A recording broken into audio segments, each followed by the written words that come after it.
Olá, olá pessoal, sejam muito bem-vindos e muito bem-vindas ao lançamento da plataforma do Fórum Transporte Sustentável.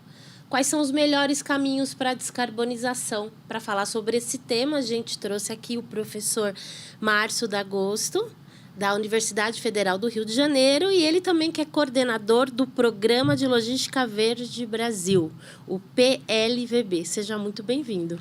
Obrigado, Aline. Eu que agradeço a possibilidade de estar aqui com vocês hoje, né? Nós vamos ter uma conversa bem interessante sobre sustentabilidade em logística, na mobilidade.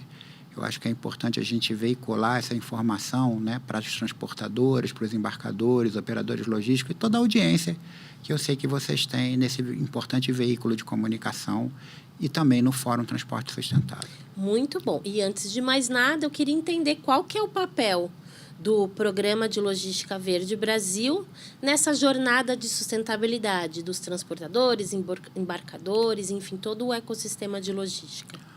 Nós, no Programa de Logística Verde Brasil, estamos fazendo esse ano 10 anos de existência. Ele é um programa com 10 anos de existência. Ele iniciou em 2016. Ele iniciou com 6 embarcadores. Hoje, nós estamos próximos da marca de 60 empresas-membro. 40% são embarcadores de carga, 60% são transportadores ou operadores logísticos. O PLVB, eu arriscaria dizer, é o único programa no mundo que reúne embarcadores, transportadores e operadores logísticos numa mesma mesa para discutir as questões de sustentabilidade em logística sem deixar de lado a eficiência operacional, né? Resguardar os custos adequados para a operação. Então, eu consigo colocar na mesma mesa diferentes atores dessa cadeia logística, que são os embarcadores, os transportadores e operadores logísticos, com a mesma força de discussão. Então, a gente costuma dizer que o PLVB ele faz o papel do Objetivo de Desenvolvimento Sustentável da ONU 17, que é integrar, né, diferentes atores de uma determinada atividade com a finalidade de promover a sustentabilidade nas suas ações. E a gente tem trabalhado muito, desde a criação do programa, numa coisa que nós chamamos de jornada inteligente para anular as emissões de carbono, né? Porque isso é uma demanda global, é uma demanda do mundo todo. Nós temos muitos embarcadores que são empresas multinacionais que têm que prestar conta das suas ações nos fóruns globais. E eles acabam trazendo essas demandas exigentes aqui para o Brasil, né? E nós temos que tentar conciliar toda essa demanda com os recursos efetivos que nós temos aqui, com os transportadores locais, com os operadores logísticos locais. Então, o PLVB é, de fato, um grande programa para juntar todos esses atores com a finalidade de promover sustentabilidade, né, redução de consumo de combustível, né, trabalhar a questão da transição energética e tecnológica para redução de emissões de carbono e outras ações socioambientais que nós chamamos. Nessa jornada pela redução de emissão de carbono, já é possível dizer qual é o caminho correto a se seguir? Qual é a receita mais certeira que vocês costumam dar para esses embarcadores, transportadores, né? Já é uma década, né, de existência desse programa, então você deve já ter a fórmula. Na verdade, nós não entendemos que existe um caminho, existem alguns caminhos. À medida que você precisa enfrentar desafios mais complexos, as soluções também tendem a ser um pouco mais complexas. Então, tem diferentes, digamos assim, etapas que você tem que considerar, né? A primeira etapa que você tem que considerar está na própria essência do programa. Temos que trabalhar juntos, né? Não podemos ter metas e exigências do embarcador conflitantes com aquilo que seu prestador de serviço, seu transportador pode atender. Então, eles têm que entender como vão trabalhar juntos, como vão conversar em cima das soluções e, mais importante, entendendo que cada caso é um caso, né? Quando antes eu podia ter uma solução que era genérica, hoje talvez eu não consiga ter essa solução genérica, né? Nem tudo que existe hoje em termos de tecnologia, em termos de usos e aplicações, necessariamente vai servir, por exemplo, para todos os segmentos de uma cadeia de suprimento, né? Às vezes você está falando de uma transferência de longa distância, às vezes você está falando de uma entrega de última milha, né? Você está falando de uma entrega secundária, né, para um centro de distribuição. Então, talvez você precise, ou quase sempre você precisa efetivamente estar olhando isso caso a caso. Aí surge uma segunda questão importante, que é como eu faço com que o conhecimento chegue a essas pessoas. Porque, na verdade, embora o PLVB seja um programa de empresas, quer dizer, eu tenho empresas membro no PLVB, quem faz isso acontecer são as pessoas que estão no programa. Então, a gente tem um cuidado muito grande com o treinamento, com a veiculação da informação, do conhecimento. Para quê? Para que eu possa conseguir colocar no mesmo nível de conhecimento o transportador que está fazendo a atividade e o embarcador que está contratando ele. Quer dizer, eles conseguem ter o mesmo nível de conhecimento para discussão, então conseguem entender as melhores soluções. Isso é uma questão importante, né? Como eu faço esse conhecimento fluir através do programa. E depois a gente tem uma série de ferramentas que são apresentadas para os embarcadores, para os transportadores de orientação, né? Um caminho importante para essa jornada de descarbonização é que eles entendam que tem etapas a serem cumpridas. Então, ele precisa conhecer a sua própria realidade. Como é que é isso? Quando eu falo de emissões, é ter um inventário, né? Um inventário consistente de emissões.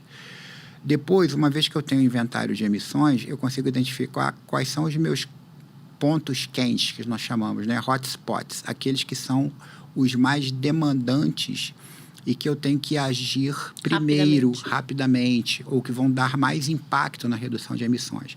E aí o programa tem, desde que foi criado, o primeiro produto que foi criado é um guia de referência que eu tenho 22 boas práticas para mitigar ou para reduzir emissões de gases de efeito estufa, de carbono. E eu diria para você que essas 22 boas práticas, elas também têm diferentes escalas. Quer dizer, eu posso estar trabalhando com coisas que vão dar uma redução incremental de emissões, por exemplo, o dia a dia da transportadora, né? Treinamento de motorista, renovação de frota, uma boa manutenção preventiva, uso de telemetria para acompanhar a operação, para poder ter controle em tempo real. Chegando até, por exemplo, né, naqueles grandes centros de controle, que a gente chama hoje de torres de controle, você está acompanhando a operação em tempo real, vendo o que está acontecendo, e você pode tomar medidas, por exemplo, para reduzir excesso de velocidade, que também vai reduzir consumo, para ver se o motorista está adequado para poder fazer a operação, né? Acompanhar, por exemplo, a chegada daquele veículo no cliente para ver se ele vai ficar muito tempo esperando para descarregar, porque isso é um problema, ele tem que retornar, tem que ter rotação de frota, né? E aí, depois que você tem uma série de medidas incrementais, como eu falei, mas você também tem medidas que nós chamamos de medidas de ruptura, aquelas que vão trazer, de fato, grande diferença nas emissões. Às vezes, o embarcador pode optar por substituir um transporte rodoviário de longa distância, por exemplo, uma transferência de São Paulo para Fortaleza. Pode fazer isso por cabotagem, né? Pode fazer uma alimentação para o Porto de Santos vai para Pecém, integração multimodal. Isso dá ganhos significativos de redução de emissões. Assim como transição energética, né? Por exemplo, utilizar um caminhão elétrico no lugar de um caminhão a diesel em operações que ele possa ser utilizado com eficiência. Usar um biocombustível, biogás é uma opção interessante, biodiesel, a gente tem opções interessantes no Brasil. Isso daí já é uma outra situação que eu preciso estudar, porque eles, às vezes, vão exigir investimentos maiores, né, iniciais, que eu tenho que ver se compensa com as despesas adicionais que eu vou ter, ou se eu vou ter economias que vão suportar esse investimento. E, por fim, nós sabemos que não conseguimos, com essas medidas, reduzir a zero as emissões. Aí tem o papel do que nós chamamos de compensação, né? Muitas empresas praticam isso. O que é? É compra de créditos, eventualmente plantio, né, de mudas que podem capturar carbono. Mas isso a gente fala com as empresas que é o que sobrou. Elas precisam conhecer as suas emissões, elas precisam adotar medidas de mitigação. E aí o que não consegue fazer, ela vai trabalhar a compensação. Nós temos na plataforma lá do PLVB, no site, excelentes guias de referência e guias de excelência que mostram casos reais onde empresas que fazem exatamente isso. Elas conseguem ter conhecimento das suas emissões, conseguem fazer mitigação e até têm retornos positivos que investem, por exemplo, na compensação, entende? Então, esse é um caminho importante. Muito legal. Nessas suas explicações, um ponto bem interessante é essa parte das condutas, porque quando se fala em jornada de descarbonização, muita gente pensa, vamos investir no investimento imediato, vamos investir no elétrico, vamos investir no a gás. E muitas vezes, dentro do processo do transporte, ajustando algumas condutas, você chega numa emissão sem grandes investimentos. Então, isso que você falou da questão do controle, do treinamento dos motoristas para redução de custo com combustível, né? Enfim, isso eu achei bem interessante. Às vezes, as transportadoras, os operadores logísticos não conseguem enxergar completamente como que as boas práticas e as soluções que eles estão promovendo, praticando, tem desdobramentos justamente nessa questão da sustentabilidade e da redução de emissões. O treinamento de motorista é um deles. A gente olha para as empresas, né, conversa com as empresas e elas dizem assim, por que você faz treinamento de motorista? Não, faço treinamento de motorista para reduzir acidentes, para diminuir meus custos, porque consome menos combustível. Mas só isso? Não. Se você reduz consumo de combustível, você está reduzindo emissões. Então, é fazer uma conta que nós ensinamos para eles. Você tinha um consumo, agora você tem um consumo melhor. Então, você pode fazer uma conta do que você deixou de gastar, que vai refletir na redução de emissões. Não só de gases de efeito estufa de carbono, como até de poluentes de ação local, poluentes que vão comprometer a saúde das pessoas. Essa é uma conta que nós podemos fazer. Outra coisa, se você treina um motorista, você está capacitando ele. Ele pode virar um multiplicador do conhecimento. Ele pode começar a ter capacidade melhor no mercado. Ele pode ser uma pessoa que vai poder ter um emprego talvez melhor remunerado, porque ele ganhou uma capacitação, ele se tornou um motorista que às vezes vai treinar outros, né? Ele se tornou um motorista que tem hoje um reconhecimento de excelência, que pode ter um emprego melhor na própria empresa ou em uma outra empresa.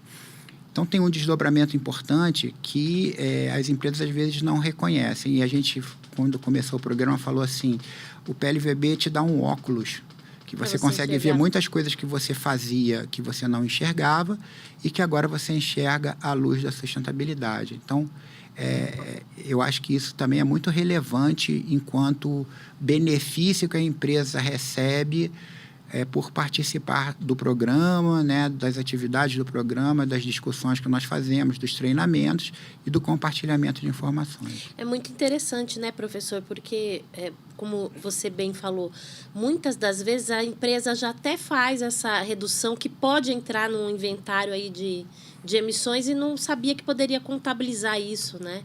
Para mostrar essa redução de emissão. Hoje as empresas elas têm mais elas estão mais cientes disso ou ainda é um caminho mais longo que precisa percorrer para jogar luz sobre esse conhecimento? Quando a gente fala das transportadoras e dos operadores logísticos, eu diria para você, Aline, que a gente ainda tem um caminho grande. Para eles entenderem essa equação. Para eles entenderem a importância de ter esta conduta e de destacar isso dentro das suas ações. Porque, veja só, dificilmente uma empresa de transporte não faz controle de consumo dos caminhões, né? Principalmente os dele próprios. Exato. Às vezes ele tem contratados, de fato, vou contratar um frete, então eu, na verdade, não sei bem qual é o caminhão. Eu sei a capacidade do caminhão, mas não sei bem qual é a marca, modelo, o ano do caminhão que vai estar operando, não sei qual é o consumo, porque isso não faz parte do meu contrato, da minha contratação de frete. Mas quando eu tenho frota própria, dificilmente a empresa não controla consumo, dificilmente a empresa não tem telemetria, não controla a operação do veículo, né? Se o veículo está parado com o motor ligado, se não está, se a velocidade está excessiva ou não está. Então, ela tem esse controle, ela pode fazer essa conta, e ela pode avaliar ao longo do tempo como que isso efetivamente melhorou. Até para ter retorno, porque veja só, se eu tenho uma frota, uma empresa pequena, se tem uma frota de 50 caminhões, e esses 50 caminhões eu não tenho controle nenhum, e eu passo a ter um controle de consumo, eu passo a ter um controle da operação do motorista, eu tive que contratar algum sistema, eu tive que ter um Com dispêndio. certeza. Eu preciso saber quanto eu economizei, para eu poder ver quanto que eu estou, digamos assim, tendo de retorno. Se eu estou vendo quanto eu economizei, eu sei quanto eu deixei de consumir. Então, eu posso Exatamente. fazer uma conta para saber quanto eu deixei de emitir. E essa informação você passa o transportador, passa para o embarcador, que tem lá suas exigências do escopo 3. Então, ele tendo isso no inventário dele, ali no levantamento, ele mostra que, olha, eu reduzo tanto. Então, talvez não seja nem o caso de eu investir num elétrico agora, né? Porque eu posso compensar na otimização da frota, por exemplo. Exatamente. E você agora tocou numa palavra-chave que chama-se escopo 3, né? O que é isso? Hoje nós temos uma ferramenta institucional no Brasil, chama-se Protocolo de Gases de Efeito Estufa, né? Que é o GHG Protocolo. Esse GHG Protocolo, ele assim, em poucas palavras, né? Ele é uma planilha onde você vai colocar seus dados ali e ele vai estimar o consumo, as emissões de gases de efeito estufa das suas atividades. Quando você fala isso de forma corporativa, né? Uma empresa, ela vai fazer isso para todas as suas atividades, né? Para o escritório, para o armazém e para o transporte, tá? Então, o que acontece? Efetivamente, quando você pratica, né, quando você aplica o GHG Protocolo, você tem, nós chamamos de 3 escopos. Né? Em poucas palavras, o escopo 1 é o próprio, é o seu, aquele que você controla, domina. Né? Então, por exemplo, uma transportadora que tem uma frota própria, né, dela, né, ela tem o domínio daquela frota, a posse e o domínio, então ela é escopo 1. Então, faz a conta dali. O escopo 2, basicamente, é a compra de energia elétrica. Né? Então, eu recebo energia elétrica, eu tenho uma emissão associada à geração de energia elétrica. E o escopo 3 é a contratação de serviço de terceiros. Né? O escopo 3, ele é crítico para o embarcador, porque a maior parte dos embarcadores não tem frota. Eles contratam, né, as transportadoras. Eles contratam as transportadoras. Então, veja só, se a transportadora está bem estruturada, se ela tem a capacidade de ter um bom inventário de emissões, dos seus escopos como um todo, então da frota dela ou daquela contrata, que ela também pode ter através do quê? De um controle, né, de uma conversa com seus contratados, ela consegue prestar boas informações para o embarcador. E talvez hoje ainda isso não seja uma exigência forte de mercado, mas vai se tornar. Né? Os embarcadores, como eu te falei, muitos deles são embarcadores globais, de ação multinacional, que têm pressões globais para redução de emissões e vão trazer, ou se já não trouxeram, essas exigências para cá. E vão querer saber, eu quero saber o seguinte, a minha operação, quanto emite? Então, se a transportadora não conseguir se estruturar, ou seja... Ela tem que se adequar. Passo 1, ter um bom inventário, ela não consegue dizer para o embarcador dela, olha, eu emito tanto para operar para você. Aí a segunda pergunta que o embarcador diz é a seguinte, tá bom, mas você vai reduzir quanto?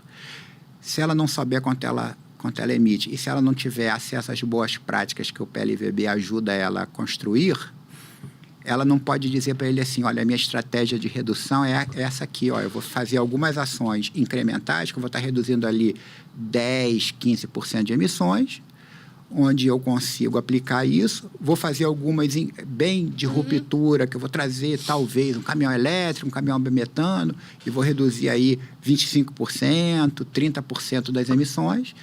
Vou talvez trocar, né, um modo de transporte, que eu vou reduzir 50% das emissões. Então, no cômputo geral, eu consigo te entregar, por exemplo, 20% de redução daqui a 5 anos. Eu tenho uma estrutura aqui, né, uma estratégia para reduzir isso para frente. Isso é um ganho, no meu ponto de vista, significativo de negociação com o embarcador. Muito. Entende?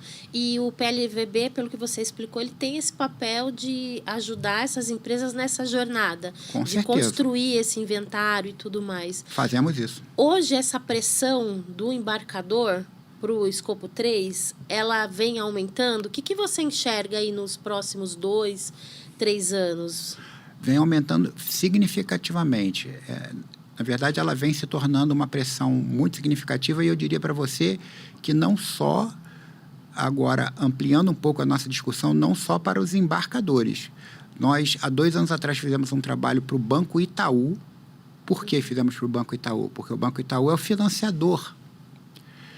E ele justamente tinha uma preocupação enorme com o escopo 3, porque ele dizia assim, eu financio fabricação de caminhão, eu financio compra de caminhão, eu financio compra de ônibus. E, a princípio, se eu financio um produto de um cliente, eu posso ter a interpretação de que a vida desse produto é passivo de emissões do financiador, que é o banco. Então, eu precisaria ter uma estimativa, por exemplo, de uma frota de caminhões que eu financiei a produção e de que eu financiei a compra, como que esses caminhões, ao longo da vida deles, vai emitir, estão na mão de um terceiro e, portanto, é escopo 3. E, melhor que isso, quer dizer, se eu consigo ter eu consigo visualizar determinadas operações que estão minimizando as emissões, talvez eu possa dar uma taxa melhor para financiamento. Ou seja, é uma dinheiro mais barato. E é uma questão que abrange diversos setores e a sociedade como um todo. Mas você bem disse ainda que essas empresas de transporte ainda estão engatinhando nisso, né? O que falta para... Olha, eu acho que falta um pouco da conversa que nós estamos tendo aqui, quer dizer, de fato, efetiva. Né? Não, e que isso tenha... Que isso faça diferença, que vá para os meios de comunicação, para a mídia, que vá... Mas não é qualquer uma, é a mídia que está ligada, está associada a esse tipo de atividade. Por exemplo, o Fórum Transporte Sustentável. Né? O Fórum Transporte Sustentável tem um papel importante dentro do segmento que nós estamos conversando. Então, ele é um gerador importante de conhecimento consistente que ajuda as empresas a entenderem o caminho que elas precisam seguir. Então, acho que a difusão, né, de tudo isso que nós conversamos aqui, desse conhecimento que nós conversamos aqui, é uma coisa que precisa ser feita, para que as empresas entendam que elas precisam ter esse perfil. Segundo, é que, de fato, elas consigam verificar que há um benefício, que elas conseguem entender que há um benefício por praticarem, né, esse tipo de ação, que elas conseguem efetivamente ter uma melhor posição no mercado, por exemplo, com seus contratantes, que são os embarcadores, que é um pouco o que nós fazemos no programa e que eu acho que pode ser feito em outros meios de comunicação que são especializados para o transporte de carga, de passageiros e logística. Né? Olha, fiquem atentos, né, a essa questão, porque essa questão é uma questão estratégica. Isso também é um ponto sensível. Né? A gente tende a não dar muita atenção a questões estratégicas de longo prazo. Né? Nós estamos tentando resolver o amanhã. Né? Aquilo que está acontecendo amanhã, mas, efetivamente, o mundo está mudando, né? E ele vai atingir um outro patamar daqui a não muito tempo e nós temos que estar preparados para isso. É o que a gente procura fazer lá. E essa discussão é muito interessante, né, professor? Porque quando a gente fala em descarbonização, sustentabilidade no transporte, logo vem as questões. É melhor o elétrico, é melhor o a gás, o biocombustível, sem colocar em consideração essa gestão toda, né? Certo? Com certeza. É o que eu te falei. Na verdade, a gente entende que todas essas soluções servem desde que você tenha a capacidade de encaixá-las no lugar certo. E na hora certa. E pior que isso, olha, tem uma coisa importante. Às vezes, não ter essa atenção pode matar uma solução interessante porque ela não foi usada direito. Corretamente. Entendeu? Exatamente. Por exemplo, caminhão elétrico, né? Ele dentro de uma empresa, ele tem que ter o trajeto correto, né? Para ele trazer um retorno. O caminhão a gás, a mesma coisa, para dar um exemplo. Eu vou te dar um exemplo que vocês vão entender facilmente. É um exemplo que a gente consegue entender bem. Uhum. Vamos lá. Caminhão elétrico. Por que caminhão elétrico parece ser uma coisa interessante? Caminhão elétrico parece ser uma coisa interessante porque, mecanicamente, um motor elétrico ele é bem mais eficiente do que um motor térmico, que nós chamamos, né? Um motor a combustível, a diesel, que é o que nós usamos nos caminhões de diferentes categorias, né? E nos veículos comerciais leves. Muito bem. O veículo elétrico ele também tem um diferencial importante para o veículo a diesel. Qual é? Ele tem a possibilidade de você regenerar a energia quando você freia. Então, se você está dirigindo um veículo elétrico e você consegue acelerar suavemente, frear suavemente, ele consegue recuperar aquela energia que nós chamamos do movimento, energia cinética, ele consegue trazer de volta para o banco de baterias. Aí você vai dizer assim para mim, pô, então matei a charada, né? Que se a gente tem uma operação de última milha, que eu estou no tráfego, então eu tenho engarrafamento, eu tenho sinal, eu vou fazer entrega, quer dizer, o caminhão vai parar 5, 6 vezes ao longo do dia, às vezes 10 vezes ao longo do dia, para fazer uma entrega, então eu vou ter que parar ele, eu consigo recuperar essa energia. Essas rotas não são rotas muito longas, né? São rotas ali de 50 km por dia, que eu consigo colocar na autonomia de uma bateria de 150, 200 km de autonomia. Então, eu posso até ter um caminhão que faz recarga a cada 2 dias. Não vou penalizar muito a operação. Então, ótimo, vamos eletrificar toda a frota de caminhões urbanos. Não. Por quê? Porque tem um elemento-chave no caminhão elétrico que chama-se bateria, que é cara e pesada. Então, ela compromete uma coisa que eu chamo de tara do caminhão. Então, o peso bruto total é tara mais lotação. Então, eu tenho um caminhão que tem uma lotação, uma capacidade de carregar, e tem uma tara que é ele vazio, não é isso? Isso. Então, se você diz assim para mim, olha, essa lógica que você me falou, ela serve bem quando a lotação é por volume. Por exemplo, os salgadinhos da PepsiCo, né? Da Elma Chips, porque eles são leves. Então, eu pego um baú inteiro, eu lotei ele, não comprometi a lotação do veículo.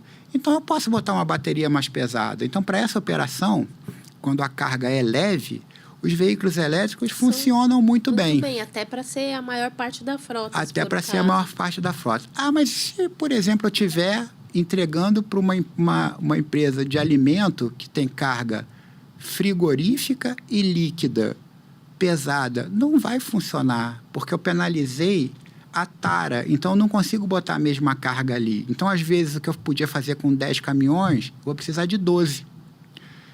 Então precisa fazer análise o tempo todo. Análise o tempo todo. É isso que o PLVB faz. É ajudar nessa análise, nessa gestão. Exatamente, é isso que nós fazemos com as transportadoras e com os operadores. O caminho da descarbonização é um caminho de inteligência. A gente percebeu isso já há 10 anos atrás. Mas estamos trabalhando. O mercado ainda absorver, né? E outra coisa que eu ia te perguntar, você falou sobre a questão da integração dos modais, né? Isso. E é muito interessante, em alguns casos, usar a cabotagem, em alguns casos, usar a ferrovia. Você, pelas análises que vocês fazem junto aos parceiros, enfim, quem está dentro desse ecossistema, é possível perceber que o transporte, né, quem opera o transporte está considerando mais essa integração, essa inteligência de analisar a correta integração dos modais? Ou ainda também é um caminho que está distante? Quem opera o transporte ainda está no caminho distante, porque quem opera o transporte são as transportadoras.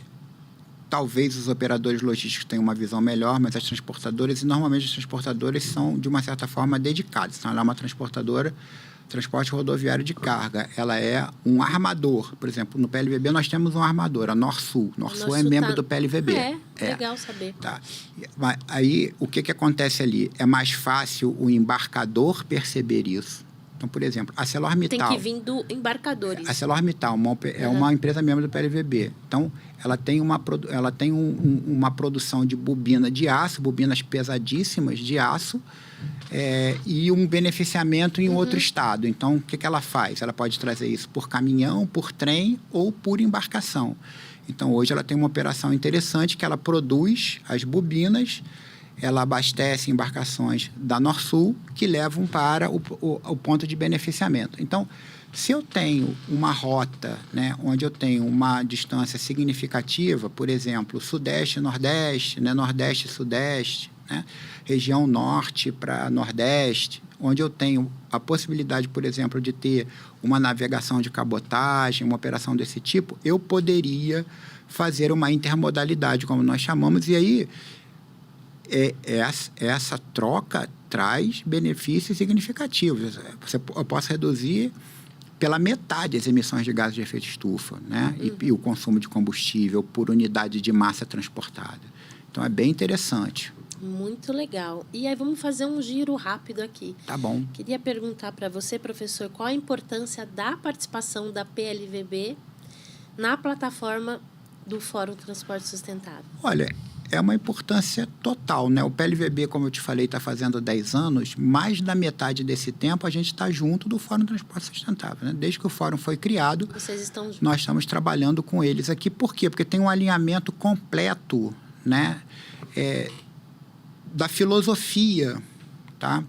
O Fórum e o Programa de Logística Verde Brasil, eles se encaixam perfeitamente dentro dessa filosofia da sustentabilidade no transporte. O Fórum até com uma visão, que eu diria para você, mais ampla do que o programa, porque o programa é de logística, o Fórum trabalha também com a questão do transporte de passageiro, né? Então, eu tenho também, assim, e nós, dentro do Instituto Brasileiro de Transporte Sustentável, gestor do PLVB, também trabalhamos com passageiro. Não temos um programa para isso, mas temos projetos voltados para isso, mobilidade, né, de pessoas.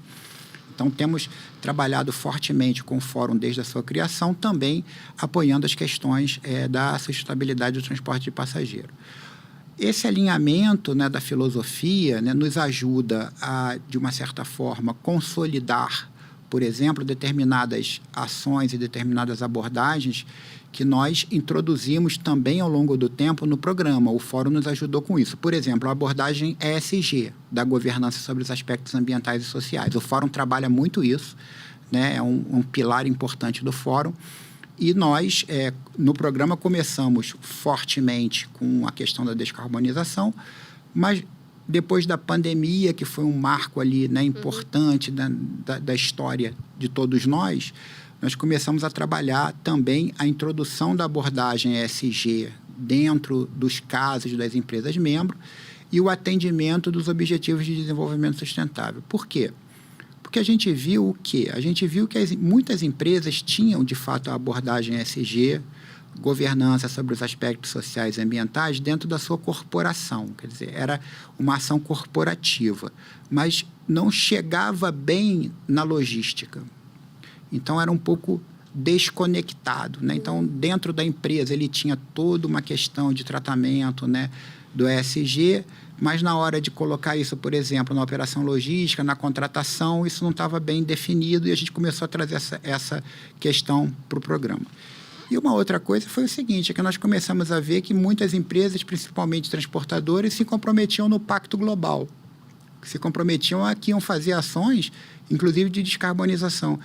E voltavam para nós dizendo assim, o que eu faço agora? Eu me comprometi, eu preciso atender. Eu preciso do trajeto. Então, a gente precisa trabalhar isso. A gente também tem trabalhado muito essa questão. Se você olhar os casos que nós publicamos, e estão no site, nos guias de excelência, eles têm uma estrutura padrão, que ela tem uma lógica de apresentação dos casos e das suas ações que considera tudo isso, né? O caminho da descarbonização, a abordagem ESG, o atendimento às ODS, os resultados, como mediu, como acompanha. Por que isso é importante e bom? Porque eu posso ter outras empresas que, por analogia, olham isso e veem, puxa, eu consigo praticar isso na minha empresa também, vou usar como exemplo. Se torna uma referência, né? Exatamente, guia, né? É um guia. Muito bom. E aí, por todo esse tempo, né, dentro do apoiando o fórum, você pode me dizer, com bastante conhecimento e propriedade, qual o impacto que o fórum traz aí para a sociedade nesses anos todos, né, que ocorreram nos próximos anos, e também o impacto do prêmio que está sendo lançado de transporte sustentável. Olha, o impacto do Fórum para a sociedade, eu diria para vocês que é gigantesco, por tudo isso que nós falamos aqui, né? Pela possibilidade de levar, de fato, né, para a esfera social essa discussão que não pode ser deixada de lado. Eu não posso deixar isso mais de lado. Isso é um caminho sem volta, né? Nós temos que considerar que a partir de 5, 6 anos atrás, pelo menos, a doutrina da sustentabilidade tem que estar dentro das ações das empresas. E o Fórum trata isso muito bem, porque traz para a discussão não apenas as questões das emissões, da sustentabilidade enquanto questões ambientais, mas também questões sociais. O Fórum trabalha bastante as questões sociais. Como é que é o desdobramento disso na sociedade? Porque pressupõe estar aplicando a abordagem ESG. Então, as questões sociais são importantes. Trazer isso para dentro da governança das empresas. Então, a contribuição é muito importante para isso. Eu acho que o prêmio agora concretiza tudo isso. Quer dizer, você vai dizer assim, olha, eu de fato consigo avaliar as empresas quanto à aderência, né, a todas essas questões que o Fórum está trazendo, eu consigo avaliar, hierarquizar e premiar aqueles que de fato estão praticando o que nós temos falado, nós temos ensinado ao longo do tempo. Então, o prêmio ele concretiza toda essa visão, né, em um produto ali, né, alguma coisa que a empresa vai dizer assim, eu conquistei isso daqui. Muito legal. Professor, muito obrigada pela aula, foi muito bacana receber todos esses conhecimentos, enfim, e nos vemos aí em breve. Eu que agradeço, Aline, agradeço vocês do Fórum Transporte Sustentável, que nos convidaram aqui para falar um pouco sobre o programa, e pode ter certeza que a nossa parceria é uma parceria que vai durar aí, imagino eu, ainda por muito tempo, que vai ser muito sucesso. Muito obrigado. Muito obrigada a você. Pessoal, gostou da conversa aqui com o professor? Então, compartilha aí com o pessoal e não esqueça de seguir o Fórum de Transporte Sustentável nas redes sociais. Até a próxima.